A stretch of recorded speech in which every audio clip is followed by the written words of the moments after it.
Y no os creáis que me había olvidado de presentar a alguien. A mi siniestra, un hombre que ha hecho posible que Estados Alterados como proyecto haya crecido, haya nacido, que es el padre de el medio padre, pero casi el padre de la criatura, un tipo con el que me une una gran amistad y un tío que siempre mira para adelante, nunca se pone nervioso, siempre está tranquilo. El que me pongo nervioso soy yo. Él es una especie de Valium musical en mi vida, todo va bien, todo va siempre enfilado, y es el hombre que sabe acariciar un bajo casi como si fuera una mujer. Juan Aparicio, un aplauso.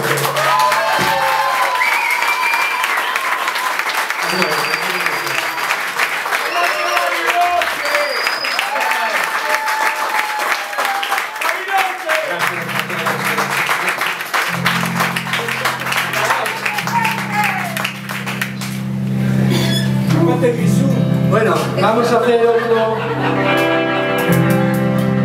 otro homenaje a mi viejo amigo Lu, una canción que se llama Femme Fatale.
Gracias.